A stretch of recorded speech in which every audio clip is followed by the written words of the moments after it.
he killed 33 and lost only 24, whereas Julia actually ended up producing one more unit. So Bakuryu doing very, very well with his micro at the very least right there. So let's see if Julia can do something to pull this back in the next game, or if Bakuryu is going to be able to field another 2-0 victory. Indeed, indeed. Bakuryu looking very, very strong here. Of course, he did get quite far in yesterday's qualifier as well before... I actually can't remember what happened to him. How did he get knocked out?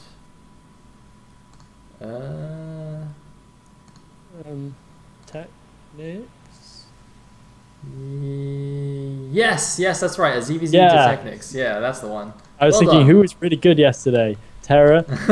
No, must have been Technics. So yeah, that's right. He lost the ZVZ to Technics, but as I said yesterday already, Bakuryu ZVZ. He thinks it's his best matchup, and he's definitely pretty good at it. So yeah, I guess we should just go on to the next game. It's going to be on Neo Electric Circuit. Well, of course, being a mirror matchup, it's not going to affect the matchup too much, especially since it's ZVZ. So let us go straight into the game. Fantastic.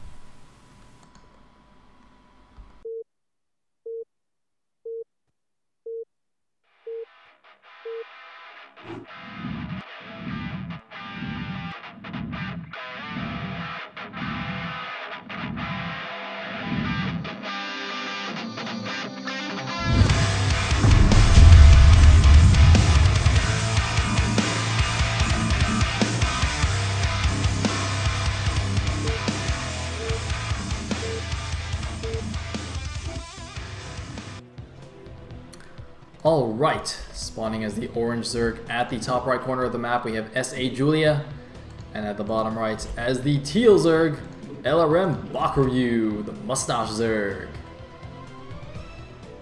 Yeah, we're going to have these two guys facing down again. Bakuryu, of course, definitely has to be known as the favourite of the two, especially after this game, and a community favourite as well. Everybody knows him as the mustache Zerg. Everyone remembers the first time they saw that mustache. It's like one of those defining moments in your life. I can't remember the first time I saw it, actually, but I think it was for like a Gambit's Cup interview, and I was like, holy hell, Bakuryu. Like... That's right. For those of you who are not followers of the foreign Brew War scene and don't know what we're talking about, go scrounge around on Team Liquid for a Bakuryu interview and admire his glorious facial hair. It is a sight to behold.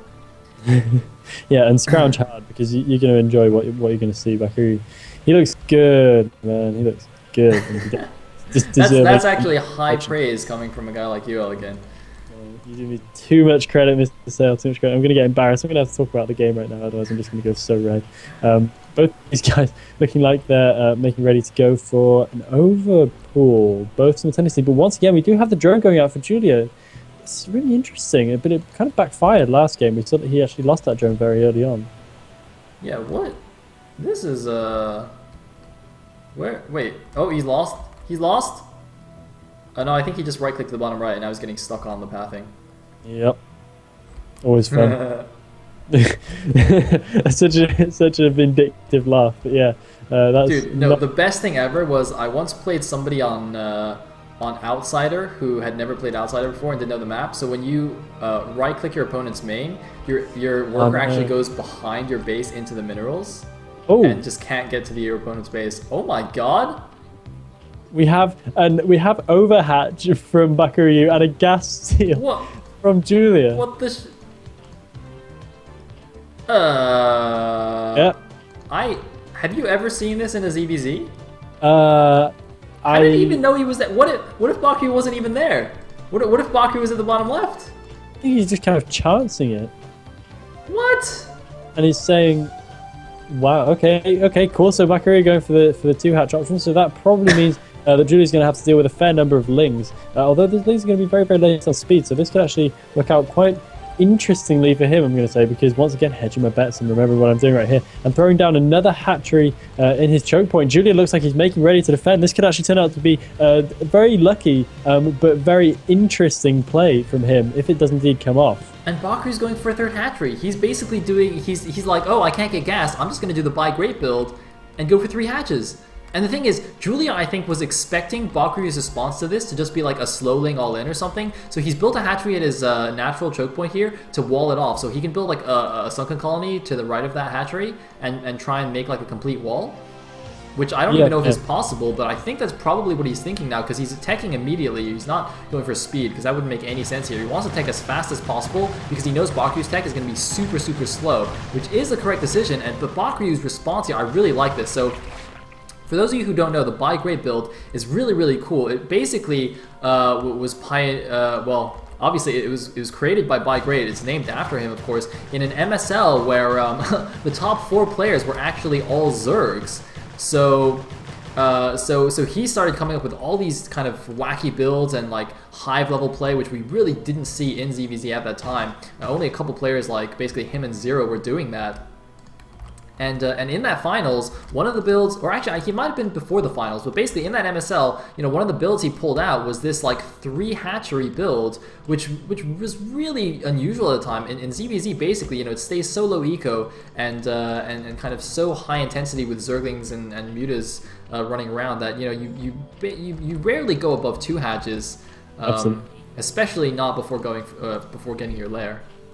Yeah, this is fascinating from Julia. I can only think that he's going for this kind of play in order to just kind of make a peculiar game and thus swing the odds back a little bit more in his favor, because this is actually quite a smart way to kind of dictate the game in some way, shape or form. And this is going to kind of test Bakuryu's skills at going for a slightly unorthodox playstyle. So I think this could actually be quite a good shout from Julia, and already we see it taking quite a strange kind of shape for a Zerg v Zerg match. And Julia about to start doing a little bit of pressure with a pretty decent number of Zerglings as well. Bakuryu is probably going to need that sunken colony to be able to hold this with any kind of ease. Yeah, so basically, like the idea behind this kind of strategy is Bakuryu's going to play fairly defensively here. Of course, his tech is super far behind, so he's going to need spore colonies to help defend himself. And he's getting a sunken colony here as well. Doesn't want to lose to any Zergling shenanigans, because he knows that, you know, he's got the larva advantage. And he's presumably going to have a drone advantage here. He is, you can see he's making some drones now. He's making a few lings as well to help defend himself. But basically, he's just going to try and out-economy his opponent and just not die until the economy turns into a military advantage as well. Meanwhile, it looks like we have 3 larvae saved up for when the Spire finishes, presumably going to become 3 muta. It looks like you can see him, Julia, saving just enough resources, perfectly timed there. Look at that, just as he had 300 minerals, he had, or his Spire finished there. Yeah, very, very nice for him. And the tech timing is quite interesting right now. We have the Spire just going down for Bakuryu. The Spire already, as you say, up for Julia. So it's definitely going to be a matter of having to invest in spore colonies for Bakuryu right here. And this could actually lead to one of those very unusual kind of late game Zerg 6. And this is exactly the kind of thing I was hoping to see, although I didn't want to say it because it's so deeply unlikely. But this is, oh, and both those spheres landing on Overlord on the way across the map. Don't know if that's intentional. Bakuryu looking like he's going to try for some kind of break. That is not a great idea at all. He's going to lose pretty much all of these Zerglings very, very easily to just 3 Mutalus and a sunken colony right here with a nicely sim-city hatchery at the front as well. I'm not quite sure why he's throwing them all away. This is a really, really bad move for Bakuryu. Maybe just getting a little bit trapped inside his head and stuck for what to do in this kind of situation. Definitely not advisable ever to throw away all your units, but now he's going to be in a defensive position. He's only got creep colonies in his natural expansion. No spore colonies up as of yet, so he could stand to lose a fair number of drones right here and might not even be able to get those spore colonies up in time. Oh man, this is looking a little bit dangerous for Bakuryu, but I gotta say, mad props to Julia. I mean, Julia predicted this perfectly. He had this all planned out from the very beginning. After the gas steal, he was like, Bakuryu's probably going to try a big Zergling attack, so he walled in his natural. He had a perfect position for his own Zerglings to help defend that, and really bad news for Bakuryu. This spore colony, though, might actually go down here. It is going to be forced down, and that's going to leave the second gas, as well as this whole mineral line, very, very vulnerable to these Mutalisks. I wasn't really a huge fan of this positioning in the first place. I feel like he should have put it a little bit lower. That new creep colony position there, I think, is much better, but I don't think Julia is going to let that finish, or he's just going to kill all the drones first before it does finish. He can really just stay there and kill this off. Meanwhile, Zergling's running back and forth here. Oh my god, Bakuryu Zerglings were out of position, and Julia Zerglings get in. He's going after the spore colony. If that spore colony goes down, Bakuryu's natural is going to be completely exposed here. He's building another spore colony, but that's probably going to get taken down here, and Bakuryu has nothing to defend his natural. He's sending his Zerglings in a desperate counterattack. Julia is taking his natural. He's got no Zerglings to defend. He's going to need to make some Zerglings. He's making some Zerglings to help help defend that. Meanwhile, he's just canceled that Spore Colony at his natural. He's killed all the, oh my god, Julia's killed all the drones here. He's gonna get the Overlord. Some Scourge on Morphine though. Julia's not paying attention. Julia doesn't pay attention. Oh, no. He loses 3 mutas. He's gonna lose all his mutas. Oh my god, Bakuryu's not paying attention either. What is he doing? Kill them, Bakuryu. Kill them. The Zerglings go down. Looks like the Zerglings have been defended, but all of the mutas except for one of Julia have gone down here. He could have microed that down, but he was paying attention to his choke point. Oh my god. Oh, Bakuryu just somehow saving himself right there with a crazy distraction. I don't even know if that was a distraction move. It might even have been a distraction move at that point. Bakuryu is not beneath that kind of move at all. And Julia sacrificed what might have been a very, very awesome position. He's still getting in there. He's still killing off drones, but he lost pretty much all of his mutas right there in that engagement, whilst doing a significant amount of damage in the natural. But Bakuryu actually manages to hold on to the natural expansion, which is what counts in this situation. So had Bakuryu lost that expansion, he would have been pretty much dead and gone in this game. But as it is, he is somehow still in this. Julia, I believe, is still significantly ahead in the drone count, but this is not as over as it looked like it might have been only half a minute ago. Indeed, and we just saw a Mutalisk disappearing act right there. That's a bit of a bug in Brutal, where if the unit dies as it pops out from the egg, it does disappear. Meanwhile, some Zerglings of Bakuryu coming in here, grabs another Scourge hit. Julia just not microing against Scourge at all this game. Really, really kind of a crucial thing that he needs to be doing in a ZVZ. Now, he does have his natural now as well, so he's got that second gas. So Bakuryu's not going to have the gas advantage anymore, and let me take a look at the drone count here. The drone saturation looks quite close. Julia's got a few more drones in the main. Bakuryu's got a couple more in the natural. Actually, no. I think Bakuryu definitely still has the drone lead, but only by a handful. Just a couple of drones here. Yeah. More importantly, Julia's got a lot of mutas here.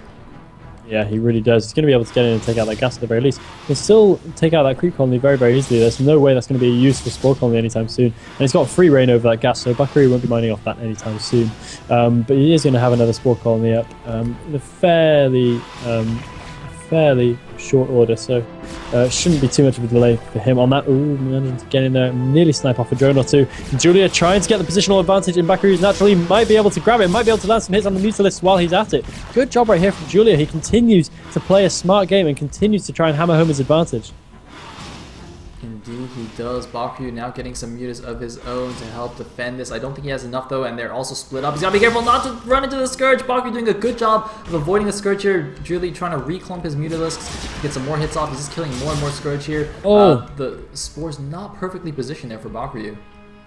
No, not perfectly positioned at all. We can see he's losing still more drones as well, so I'd imagine Julia is starting to draw ahead. Holy wow, that is a big supply difference. 56 supply for Julia compared to 34 for Bakuryu. Now, I wouldn't say it's impossible for Bakuryu to come back from this, because I've seen him actually in similar Zerg v Zergs come back from positions like this, but it does depend on him knowing more about the late game Zerg v Zerg than Julia does, so we'll see exactly how well Julia knows his game right here. Oh my god, a Queen's Nest! A Queen's Nest Elegant! This is what I'm talking about. Bakuryu deciding to invest in +1 carapace. I was wondering why neither player was getting an upgrade. Looks like Bakuryu finally got one, but this is what Julia was going for. Now the question is Julia going to go for Queens or actually go for Hive Tech? Of course, in Hive Tech you can get you can either go for, once you get Hive, you can either get Defilers for Plague, because of course the air units do stack quite heavily, so one Plague can actually catch 1 billion mutas, or you can get Devourers by getting a greater Spire, and the Devourers actually have a splash effect on their attack. Their attack, the damage only hits a single target, but it has a secondary effect that affects all the units. Well, it's a splash effect, and it causes you to shoot slower and also reduces your armor, and it can actually give you negative armor. So basically, if you hit enough times with a Devourer, all of the Mutalisk bounce attacks are going to do like way more damage because of your negative armor. So it's really, really cool. Yeah, the Devourers are great. Just so hard to kill as well. They're so damn tough. So this late game... Oh my god, another Queen's Nest. Ooh, both these guys going on to the super late game tech. This is going to be interesting. I'm actually quite curious to see who takes the third base first. I think it's going to be Julia, because I don't think Bakuryu has the control to do so. And yeah, Julia actually positioning a drone up at the 12 o'clock position. We might be seeing a third expansion right here. Third gas expansion going down for Julia. This is where it starts to get really, really incredibly exciting. And we were talking about this kind of scenario only the other day, and how strong Defilers can actually be in Zerg v Zerg as well. And we may have a chance to prove it right now. Indeed, we will, because a hive is under construction. So the question now is Greater Spire or Defiler Mount. It's about to pop. Let's find out. Whoa, looks like something just died there. Might have been a couple of random Scourge. And it is going to be a Greater Spire, so it is going to be Devourers from Julia. One thing I forgot to mention also is that not only do Devourers have the great splash effect, but they also have a ton of HP, a lot more HP than Mutas, and better armor as well. So they're really good tanky units if you lead with them. Meanwhile, Bakuryu also going for the Spire. Let's see if he goes for Devourers or for Defilers. Very, very, very curious. I can imagine he's going to kind of stick with his air because he's going for the extra carapace upgrade. I think. Yes, that's actually a good point. Yeah, that probably is what it means. So we're probably going to see some giant Devour versus Muta battles. Actually, that's a really good point. I didn't pick up on that. And by the way, I just want to emphasize, so for anyone who is kind of new to Brood War, this is a very unusual situation. You know, I'd say 99% of ZVZs in Brood War are just limited to 2 bases.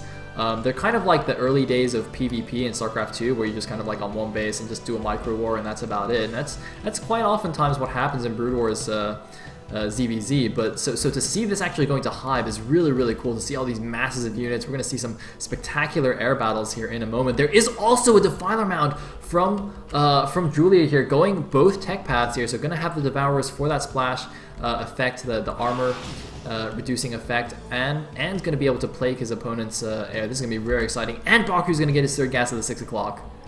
Yeah.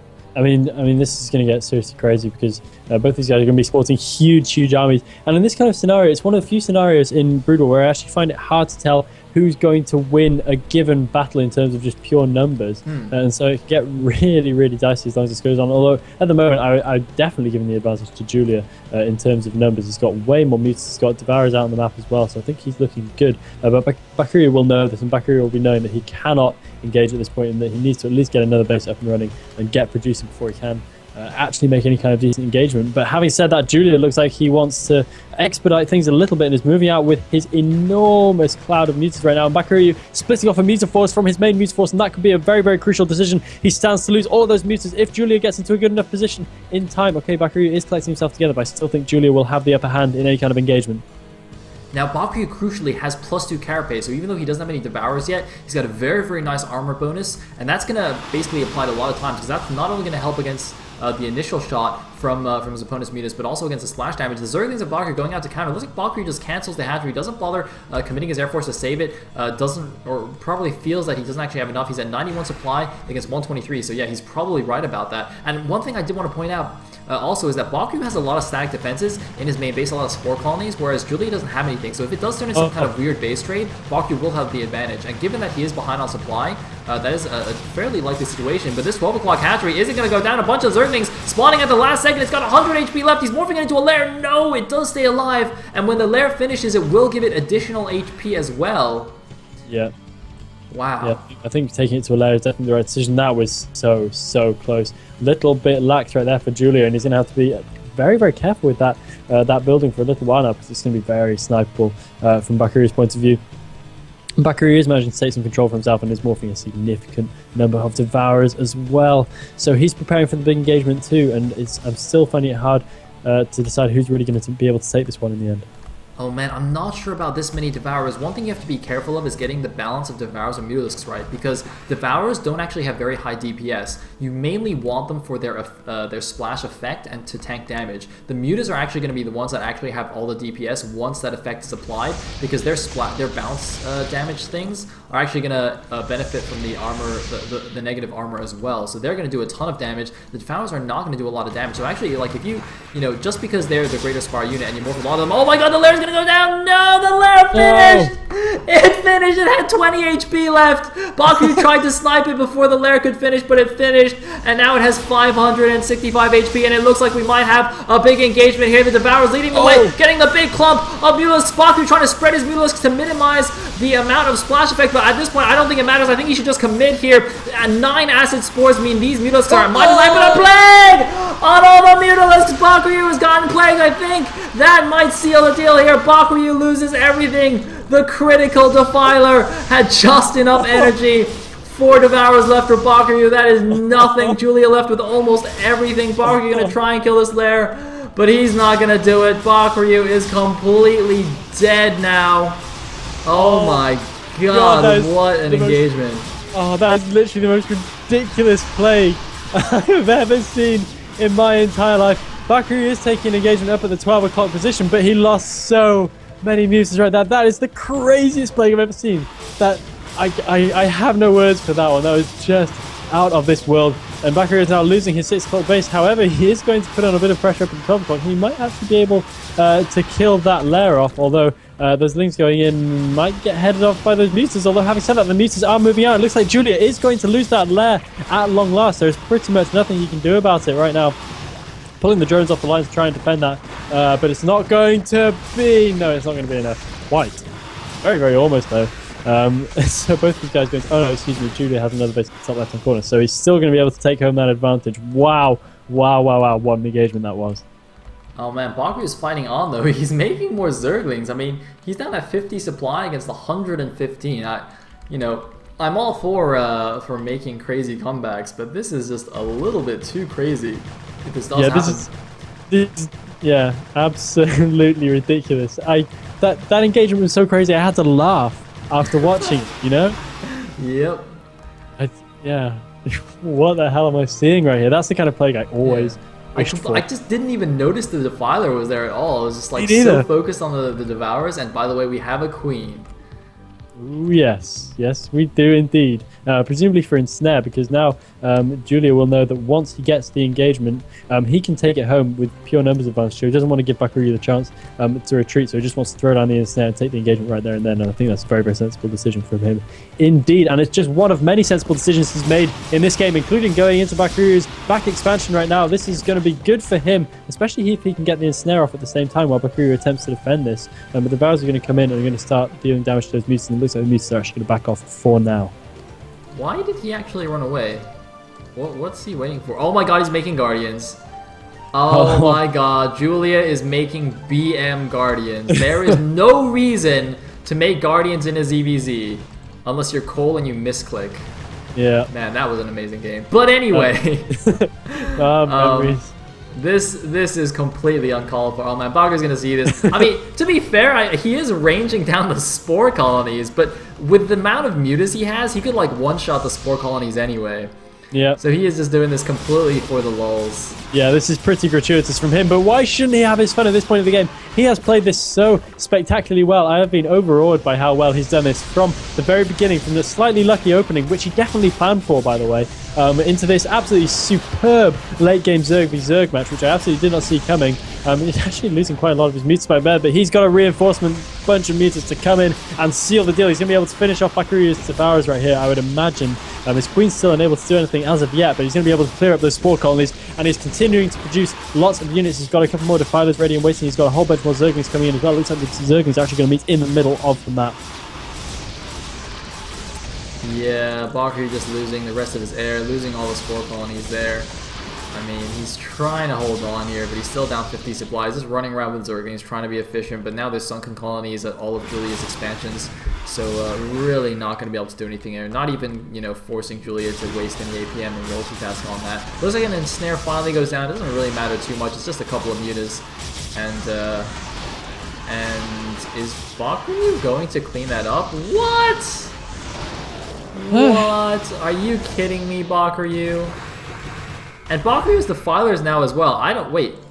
Man, Julia, what are you doing? Make something. I mean, he's still got like 40 supply over Bakuryu, but I don't know why Bakuryu's still alive right now. I don't know why Bakuryu's still alive right now. I think those Guardians have been a little bit premature. They can range down spores, but they really didn't seem to last very long against the oncoming Devourers. So maybe a little bit of a mistake, but honestly, Julia is so play going down on the mutas right there. Julia is so far ahead right now. I think he can afford a couple of small missteps, but he's going to lose a lot of drones in his natural expansion at this point before the mutas come in to save the day. Still with a fair amount of Devourers left, they're going to take a while to flush out. Yeah, I mean, this is partly Bakuryu being overly tenacious, and partly Julia just like, man, I never get to use these units in ZVZ. Let me like play this game a little bit longer and see what happens. Yeah, I completely understand. It's like, you know, when I get to super late game PvZ and I get all these dark archons and arbors and stuff, I'm like, man, I don't want this game to end. I want to use all these cool spells and stuff. Ah, all right. But I mean, yeah, the game has been over for a little while now. We are waiting for the killing blow, the killing strike. Come on, finish him. Finish him. Finish him. Finish him. That is the cry that is going up right now. And it looks like Julia is heeding our call. He has a lot of lanes coming in from his natural, but he's actually getting an unfavorable position against Bakuryu. So once again, I think Bakuryu is going to be able to clean him up in the middle. I don't know how Bakuryu is still alive. A lot of mutas coming in to Bakuryu's main base, but once again getting seen off. But they're going to be able to take down that extractor, and Julia is all over this now. And I'm starting to question in my mind what he's got left for game 3. What more can he do? Oh man, whatever it is, I hope it's as crazy as this. He's making a Hydra net now. He's making everything. He's getting melee attack. He's getting carapace, ground carapace. He's like, I'll just get everything. I got enough money. Yeah, you know, it's like really when you're playing fastest and you have infinite money, so you just get every upgrade even though it's not useful. So you get like Overlord's Sight upgrade. You're just like, yeah, I don't know what this does. Let's just get it. Yeah, that was back in the days when I thought Rally Point was a building attack, and we have what? Yeah, no, seriously, that's what I thought. Don't laugh. It's cool. I was only young. Wait. We do have an interesting. I'll let you talk about that in a second. We have an interesting swarm going down over a hatchery, which doesn't really do anything against Sunken Collies. They are, of course, a melee attack, and Bakuryu's Ling's continuing to do the pressure up the top left-hand corner, so he's going to continue to be an effective fighting force, even despite the fact that he's pretty much dead. Sail, you may now talk. Take the piss. Wait, how did you... Wait, but if you press rally and you click a unit, nothing happens, so how is it an attack? I don't know what I... Oh god, that's too good. Bakuryu's made Hydras now, he's just like, whatever. Yeah. Oh no, the Violet Plague! Oh, it swarms itself. I don't know if Julia knows, but Muta bounce shots still can hit under swarm. So if he attacks that Hydra, the Defiler will die. Yeah, seems he's not entirely aware of that. That's like one of those random facts that I only figured out when I played a random UMS. And my Mutas were still doing like a little bit of damage under swarm, and I couldn't figure it out. That's really cool. That's such useless knowledge. Because how often does that crop up, really? Hey man, if you play Heaven's Last Defense UMS on Battle.net, that's actually important, alright? Because the Mutalisk in that UMS is Satan, and his attack is like 700 damage. So if you can like splash into Swarm, it actually helps a lot. Boom. Okay, wow, that just suddenly became useful if I ever log on to Battle.net. That's going to be good. That's going to be a good day. Bakuryu is still somehow fighting. He's got a lot of Hydralisks, which is quite an interesting choice. How cost efficient do you reckon Hydra? Oh, okay, not so cost efficient anymore, and it looks like those Hydralisks are now going to be cleaned up. Oh man, and GG from Bakuryu. You know, of all the things in that game, the last straw was getting your Hydralisks plagued. Yeah, that's what does it. Like, I can't take this anymore. This is too ridiculous. Ridiculous just about covers it. We just saw a 25-minute long Zerg game, guys. Hive tech, ridiculous plagues, Defilers, Devourers, Guardians, the whole crazy gamut of stuff. And what more could we have asked for in only game 2 of a series right here? So what has Julia got left in the tank for game 3? What can he pull out on Bakuryu here?